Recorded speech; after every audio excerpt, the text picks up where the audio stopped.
Hallelujah. स्वागत है आप सबका मेरी भविष्यवाणियों की पुस्तक में।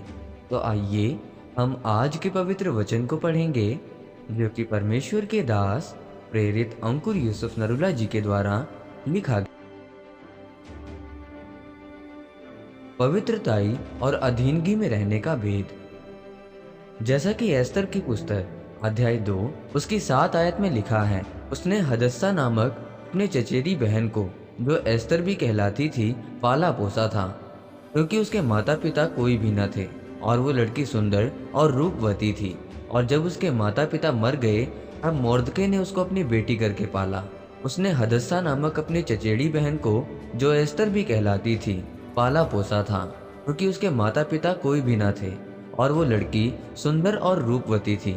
और जब उसके माता पिता मर गए तब मोर्दके ने उसको अपनी बेटी करके पाला। मेरे प्रियो, बाइबल में लिखा है कि अगर आप महान और ऊंचा होना चाहते हैं तो पहली चीज आपकी जिंदगी में पवित्रताई होनी चाहिए।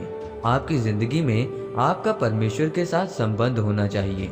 और दूसरी चीज, आप किसी न किसी व्यक्ति के, जो परमेश्वर के अधीन रहता हो, आपको उसके अधीन रहना चाहिए। अगर आप ध्यान से बाइबल में एस्तर के बारे में पढ़ें तो लिखा है कि वो एक बचपन से ही पवित्रताई में चलने वाली लड़की थी। उसको सिखाया गया था कि परमेश्वर के वचनों पर किस तरह चलना है। एस्तर के माता पिता नहीं थे, वो अपने चचेरे भाई मोर्दके के साथ रहती थी और वो उसके अधीन रहती थी। और उसकी इसी पवित्रताई में रहने और अधीन रहने की खास आदत ने उसे रानी की कुर्सी तक पहुंचाया और उसे आशीषित किया। मेरे प्रियो, आप जानते हैं कि आपके शरीर को इस तरह से बनाया गया है कि आपको भूख लगती है, कभी आपका मीठा खाने को दिल करता है। अगर आपको शुगर नहीं है तो आपका शरीर मांग करता है कि आप कुछ मीठा खाएं।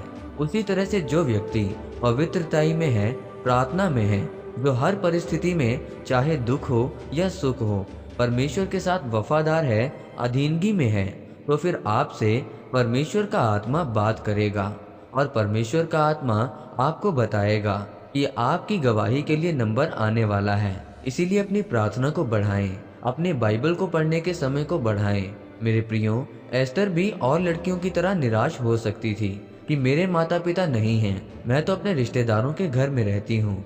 दूसरी लड़कियाँ अमीर हैं लेकिन मैं अमीर नहीं हूँ। लेकिन बाइबल बताती है कि वो सर्वशक्तिमान परमेश्वर पर भरोसा रखती थी। लेकिन आज लोग थोड़े से दुख में हार मान लेते हैं, पवित्रताई में नहीं रहते हैं, और यही कारण है कि जो वो परमेश्वर से मांग रहे हैं उनको नहीं मिलता, क्योंकि उनका परमेश्वर के साथ संबंध ही नहीं है। इसीलिए मेरे प्रियो, अगर आप चाहते हैं कि आपको भी एस्तर की तरह ऊंचा और महान करें तो अपने आप को जांचो, अपनी कमियों को दूर करके परमेश्वर के साथ अपने संबंधों को मजबूत करें, पवित्रताई और अधीनगी में रहें, ताकि परमेश्वर आपके अंदर से उन आशीषों को निकाल सके जो उसने आपके लिए रखी हैं और जो वो आपको देना चाहता है। आमीन। आइए इस अंगीकार को आप मेरे साथ एक मन होकर करें।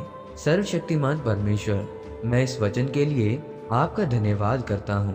पिता परमेश्वर, मैं अंगीकार करता हूँ कि मैं सदा पवित्रताई में रहकर आपकी अधीनगी में चलूंगा, प्रभु यीशु मसीह के नाम में, आमीन।